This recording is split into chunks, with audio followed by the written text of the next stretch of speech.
Hey, we are live. I think we're live. I'm still trying to figure out this Facebook Live thing. I think that maybe I can only do it through my laptop so that people are interacting. And I'm hoping this is the more interactive one of the two live options. It looks like there's two live options. If you know more about this and you feel like you want to message me or something and educate me, I would love to hear from you. I'm still learning. Uh, Hebrews 11 today. Let's get it started. Faith is the confidence that what we hope for will actually happen. It gives us assurance about things we cannot see. Through their faith, the people in days of old earned a good reputation. So this is the first two lines that open up Hebrews 11. And then Hebrews 11 goes into this long list, an explanation as well of people in the Old Testament that were highly, highly faithful. I'll give you a few names here. Abel, Enoch, Noah, Abraham, Sarah, Isaac, Jacob, Joseph, Moses, Rahab, Gideon, Barak, Samson, David, Samuel. It goes on to say they place their hope in a better life. And hey, Bonnie, and I just, this was a great chapter for me to read today in Hebrews 11. I found it really encouraging and really increasing in the way that I view faith and in the way that I view trust in God. Because I think that in our humanity, a lot of times we look at faith and we think, well, if I ask God for it, if I pray for it, He's going to show up and He's going to respond and He's going to give me what I want. Right? That's a very human way of thinking, and there's nothing really wrong with that per se. But it's not the full picture that we are given. The full picture, hi Chad too. The full picture is a little bit more like this. Hebrews 11:13. This is a deeper understanding of faith and of trust. All these people died, still believing what God had promised them. They did not receive what was promised, but they saw it all from a distance and welcomed it. Right? So the understanding that yes, we may pray, we may ask, we may seek, we may knock, we may do it over and over and over again, but ultimately the trust comes in God's timing, not our own. The response that we get from Him may be yes, might be yes, Dan. Right now, I'm going to respond to that request that you've made. I'm glad that you asked. It may be no. It may be this is not what's best for you right now, Dan. This is your thinking and your heart is not completely aligned with mine. Hey, Lindsay, and so I'm going to say no for your own good because I love you. Or it might also be what we read here. I think in 13 is not now. This is not the time.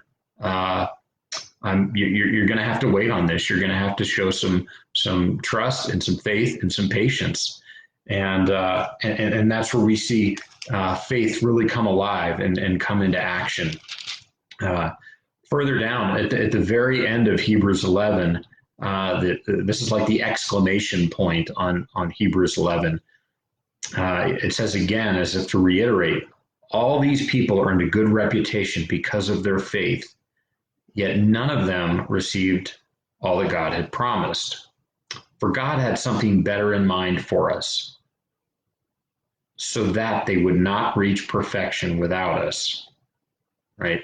Something better in mind for us. What's better? What's better than getting what we ask for? Well, it's an increase in faith. It's an increase in trust. It's an increase in deeper relationship with God that gets projected to others, and I'm feeling more and more compelled and convicted at this point to really look at the things that are happening in our world as an opportunity to increase trust in God. There's no better time for it, not for me anyway, than right now, because things are so uncertain. Things are always uncertain, but and my friend who's on here now, Chad Webb, talked about this in another video. You can go back and look at it. He talks about perceived control, something he was learning about. And I think life and living in this world is always pretty dang uncertain. But right now it seems even much more so. Any certainty that we had before that was perceived, any certainty, any control that was perceived before, has now just completely been blown up, and things seem that much more uncertain. And so we really do have an opportunity here now to humble ourselves, to be present and be available for God, so that He can do a work. But that's not going to happen if we don't press into Him, if we don't look to Him in prayer and meditating on His Word, and trying to connect our hearts to His and say, Lord, what is it that you are trying to show me in all of this? What is it that you want to reveal? What creativity are you trying to draw out of me? There's so many amazing things that we can do that I think are virtually untouched right now, because of this perceived certainty, this perceived control that we've put ourselves in. And now that that's starting to crumble around us, we have a new opportunity. There's that word again. I keep using it, probably because it's really relevant. So I still can't tell how the video thing is going, but I'm just going to keep at it, because frankly, this is as good for me, if not better for me, than I hope it is for everybody else. So I like doing it. It's stretching me, and you're going to hear more from myself and from Chad in the next day or two to come, sooner than later, about ways that we like to interact with you on a much more personal level, a much more intimate level. We're going to be offering some stuff online to connect with you and really try and propel and encourage one another into this next place that we believe that God is calling us to at this point.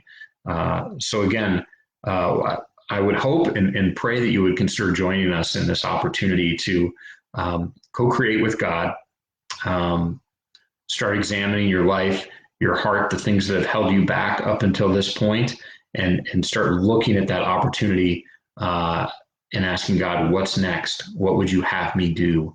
What do you want from me right now? Humble me, put me in a place where I can really receive from you and begin to be a blessing to other people. So you're going to hear more from us in the very near future, and you're invited to interact with us through Facebook, through messaging that way. Send us an email, Daniel@trailheadchristian.com. You can get Chad at Chad@trailheadchristian.com. Allison is Allison@trailheadchristian.com. You can give me a call, 970-510-5851. Would love to hear from you. Would love to encourage and pray for you. So you guys be blessed. Thanks for being with me today. And I'll see you tomorrow. We'll see what Hebrews 12 brings, or maybe it'll be Deuteronomy. Either way, I'm sure it'll be great. See you.